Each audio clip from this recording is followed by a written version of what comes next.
Ah, le plaisir d'entendre un V8 rugir dans les tours, le plaisir de pouvoir renifler quelques vapeurs d'essence dans un jerrycan, tous ces plaisirs que beaucoup veulent nous enlever et que je défendrai toujours.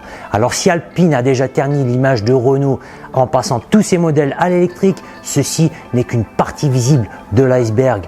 Beaucoup d'autres constructeurs moins connus, parfois oubliés, ont participé à l'héritage mécanique, historique et sportif automobile en France et je vous invite aujourd'hui tout simplement à les redécouvrir avec moi.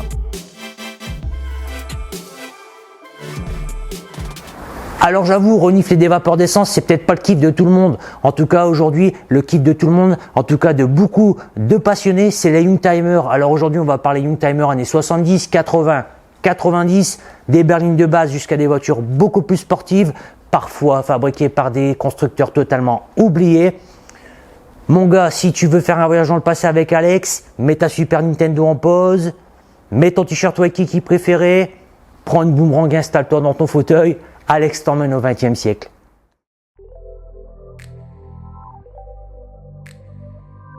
Premier constructeur oublié voire disparu que je souhaite évoquer avec vous aujourd'hui, Matra. Alors qu'est-ce que c'est que Matra? Matra est une entreprise qui a été créée pendant la Deuxième Guerre mondiale en 1941 avec pour principales activités au départ l'aviation et la mécanique. L'entreprise s'est diversifiée vers la télécommunication, l'aérospatiale, l'aéronautique de manière plus poussée et la fabrication de missiles et de lance-roquettes. Alors je ne sais pas si ces lance-roquettes ont servi dans le film Rambo 2. En tout cas, ce que je sais, c'est que Matra Automobile a été créé en 1964 avec le rachat de la marque automobile René Bonnet qui avait été créé en 1961. Ces modèles s'appelleront d'abord Matra Bonnet puis ensuite Matra Sport. Ils ont marqué les années 70 et surtout les années 80. Premier modèle à avoir été introduit chez Matra, la Jet. Alors la Jet, ils se sont pas cassé la tête les gars. Elle avait déjà été produite chez René Bonnet de 62 à 64. De 64 à 68, l'auto sera produite sous la marque Matra. Je pense que c'est une belle alternative à l'Alpine A110. En tout cas, alors on prend tous les éléments avec un moteur à l'arrière, un poids réduit et une taille réduite. C'est une belle sportive de la fin des années 60 que vous pouvez vous offrir pour environ 30 000 € pour un exemplaire en bel état. Je trouve que c'est très raisonnable par rapport à l'Alpine avec des moteurs allant de 82 à 105 chevaux. Ça en fait une belle petite bête de course si on la prépare un petit peu. À partir de 1967 sera introduite chez Matra le modèle le plus célèbre à mon sens dans les années 70, la Matra 530. La voiture sera produite à 9603 exemplaires. Moteur Ford V4 1,7 litre. On va pas casser des briques avec ça, hein. On va pas battre le record au mur. 72 et 75 chevaux. La voiture évolue en 1970 en version LX et puis finira sa carrière à partir d'octobre 1972 en version SX. L'année 1973 marquera l'introduction de la remplaçante de la 530 et à mon sens, l'une des plus belles Matra produites, la Bagheera. J'adore cette voiture. Alors sa ligne est plus que sympa et originale, mais c'est surtout son intérieur que je trouve démentiel avec 3 places, des couleurs psychédéliques. Bref, c'est digne d'un vaisseau spatial, j'adore. Les plus beaux exemplaires en série 1 valent aujourd'hui 15 000 € alors que pendant longtemps, personne n'en voulait. Niveau motorisation, attention à nouveau, on n'est pas sur une voiture de course. 84 et 90 chevaux, 1300 et 1500. La voiture reste légère et a des performances tout de même assez correctes pour l'époque, je dois l'avouer. La remplaçante de la Bagheera, la Murena, verra le jour en 1980. Moins de succès pour cette auto, elle est trop sage. Le design est beaucoup trop sage à mon sens, même si elle reprend les éléments qui ont fait le succès de la Bagheera.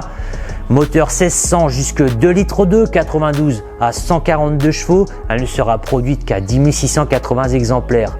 Entre temps, Matra a mis au point le premier SUV français.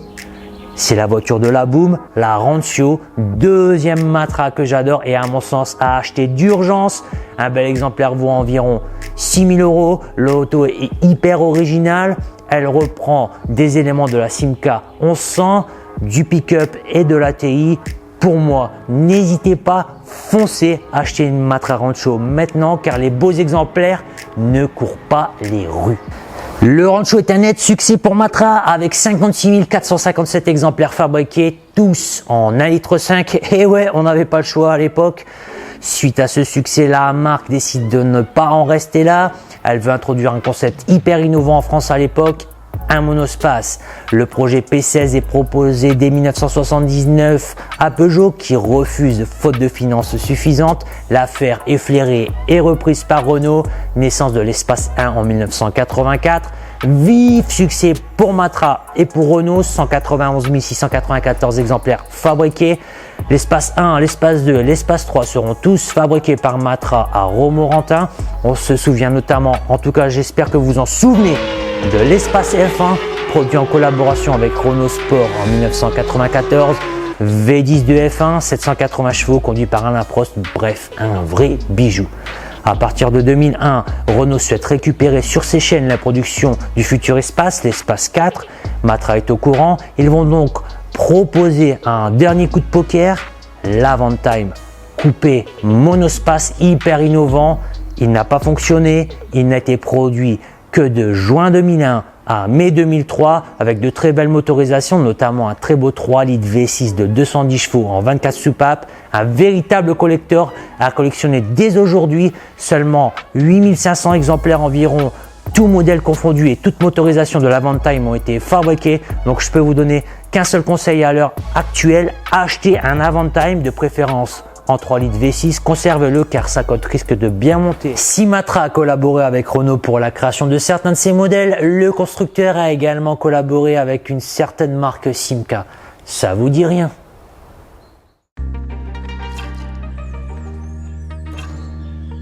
Simca est une marque au passé très complexe. Enfin, si vous avez réussi à comprendre ce film avec Van Damme et son jumeau, je pense que vous allez comprendre ce qui va suivre. La marque est créée grosso modo à partir de 1907, puisqu'un certain monsieur Ernest Lost, coureur cycliste, crée la première concession qui a vocation à distribuer en France de manière exclusive des Fiat. Son affaire prospère à un tel point que les Italiens se disent qu'ils ne peuvent pas laisser un petit Français gagner autant d'argent avec leur voiture. À partir de 1926 est créée la SAFAF, Société des automobiles Fiat en France. Ernest Lost en devient actionnaire minoritaire. La crise de 29 tape fort. Les taxes douanières également après la crise. C'est plus compliqué d'importer un véhicule directement d'Italie. C'est pourquoi la SAFAF est transformée à partir du 2 novembre 1934 en Simca, Société industrielle de mécanique et de carrosserie automobile. Les premiers modèles de la marque seront produits sous le nom Simca Fiat. Ainsi, en 1936 sera introduite la Simca Fiat 5, dérivée de la Fiat 500 Topolino. 1951, introduction d'une des berlines les plus célèbres de chez Simca, la Ronde. Et puis en 52, Simca décide de racheter la filiale française de Ford à l'époque. Alors, Ford à l'époque avait une filiale en France, une filiale en Allemagne, une filiale en Angleterre. La filiale française produisait des véhicules à moteur V8 très taxés et peu adaptés au marché. Simca saisit l'occasion, elle rachète Ford France ainsi que sa grande usine de Poissy. En 1958, Chrysler intervient à son tour dans l'histoire de Simca. Il devient actionnaire à 25% de Simca et la même année, Simca rachète elle-même Talbot France. Au début des années 60, les deniers américains permettent à Simca de créer une véritable concurrente à la Renault 8 de Renault.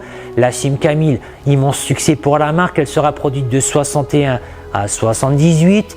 Simca souhaite également créer une version sportive pour concurrencer la Renault 8 de Gordini. Elle crée ainsi la Simca 1000 Rally à partir de 1970. L'auto a fait le bonheur de nombreux pilotes amateurs au sein du Simca Racing Team dans les années 70 en course de côte et sur circuit et également de certains grands noms comme Guy Fréquelin. La voiture sera proposée ainsi en Simca 1000 Rally 1,1 litre 53 chevaux. Elle évoluera en Rally 1 avec un 1,3 litre de 60 chevaux, puis ensuite en Rally 2 1,3 litre 86 chevaux et enfin 1,3 litre 103 chevaux, 1000 exemplaires pour la Rally 3, version ultime de la Simca 1000 Rally. Cette auto a été délaissée pendant des années, un peu comme la Gordini. Aujourd'hui, elle présente beaucoup d'intérêt et surtout représente une belle alternative à la R8 Gordini. On peut trouver un bel exemplaire de Rally 3 aux alentours des 35 à 40 000 euros. Pour 12 000 euros, vous trouverez une Rally 1 avec quelques travaux à faire, mais bon, ça vaut quand même le coup de la restaurer, je pense. Autre immense succès chez Simca, introduite à partir de 1967, il s'agit de la Simca 1100. Véritable concept novateur à l'époque, traction avant, haillons arrière. Elle sera produite à plus de 2 millions d'exemplaires jusqu'en 1981.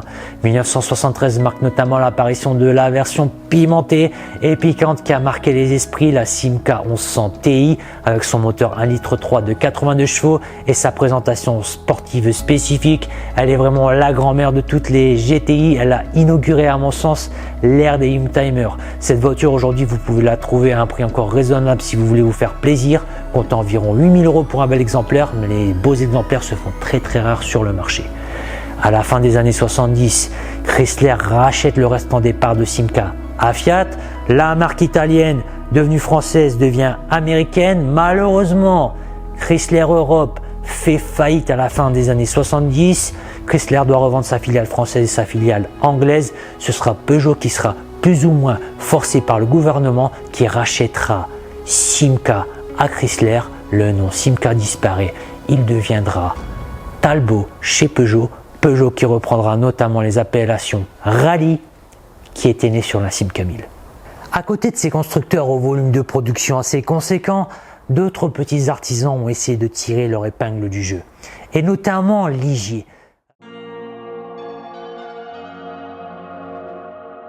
Ligier, c'est quand même pas la marque de voiture sans permis. Eh ben si les gars, c'est la marque de voiture sans permis. On m'a même parlé de Ligier SUV sans permis. Alors je suis allé voir, j'ai pas été vraiment convaincu. On n'appelle pas ça des voitures sans permis chez moi, mais plutôt des carrettes à moules. En tout cas, Ligier a été fondé en 1969 par Guy Ligier. Guy Ligier, ancien coureur automobile en F1, il a participé à 12 grands prix entre 66 et 67. Ces véhicules sont notamment destinés à courir en endurance. Il participe ainsi au Mans entre 70 et 75. Toutes ces voitures portent le nom de code JS pour rendre hommage tout simplement à son grand ami Joe Schlesser, décédé au Grand Prix de France de Formule 1 en 1968. Ligier est introduit à partir de 1976 en Formule 1 avec un certain monsieur Jacques Lafitte, je pense que vous le connaissez. 6 victoires, 31 podiums avec ce monsieur, c'est pas rien quand même. En tout cas, la marque F1 Ligier sera revendue à partir de 1997 à un certain monsieur Alain Prost afin de fonder Prost Grand Prix. Si je devais vous citer un véhicule avec permis de chez Ligier, je vous citerai la Ligier JS2, produite de 71 à 75, une véritable supercar pour l'époque, moteur V6 Ford puis ensuite V6 d'origine Maserati, 170 à 195 chevaux pour moins de 900 kg, bref, une véritable bombe fabriquée à moins de 100 exemplaires.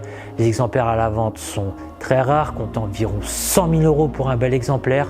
À partir de 1980, et pour mettre un peu de beurre dans les épinards, Ligier va se consacrer tout simplement à la vente de ces fameuses voitures sans permis.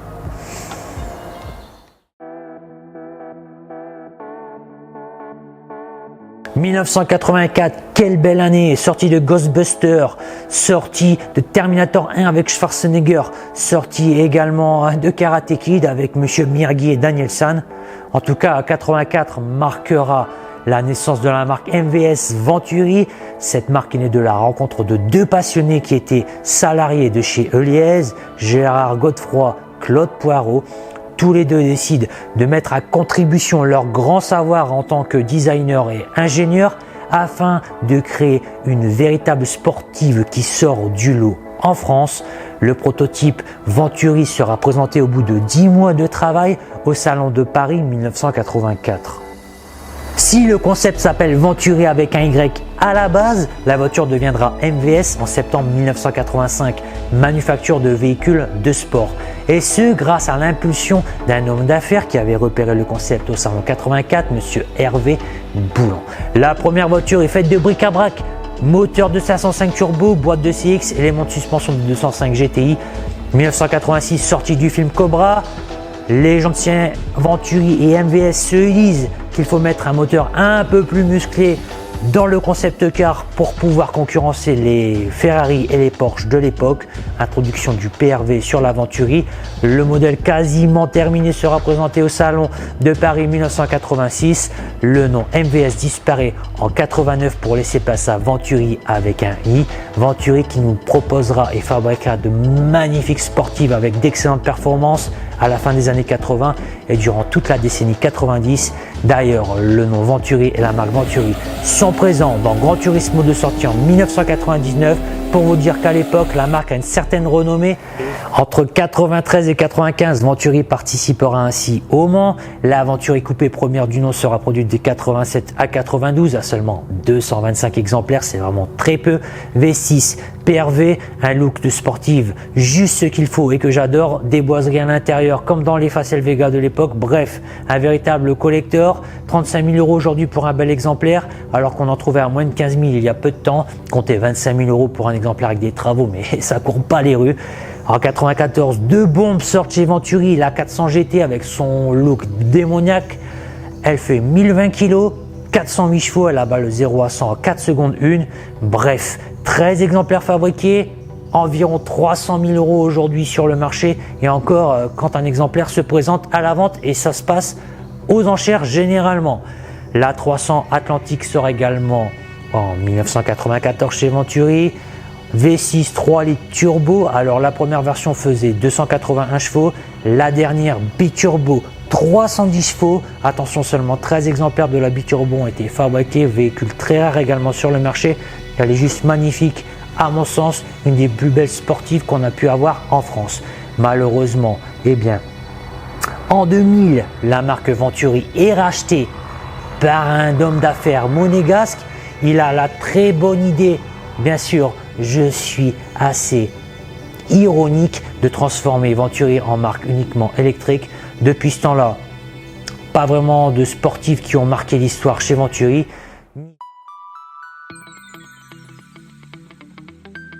Dans l'histoire automobile française, certains constructeurs savent prendre des risques, en créant parfois des modèles de génie, malheureusement peu connus et peu reconnus du public.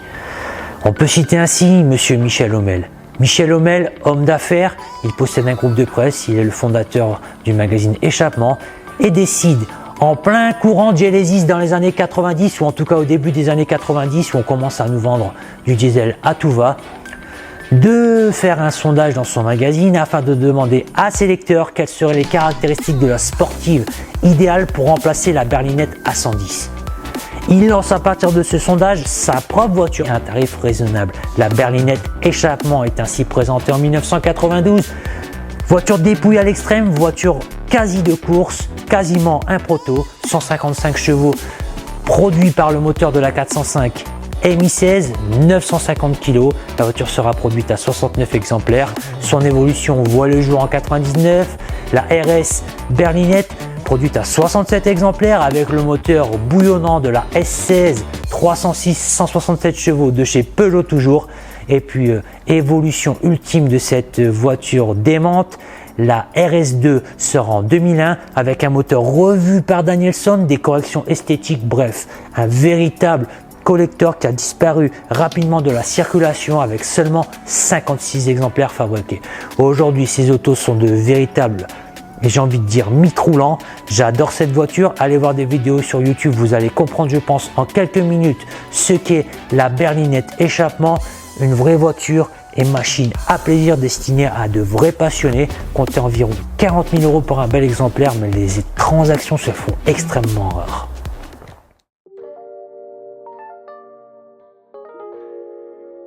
Vous connaissez Exam, le fabricant de voitures sans permis, concurrent de Ligier? Je pense que les mecs de chez Exam ont pété un câble en 1992.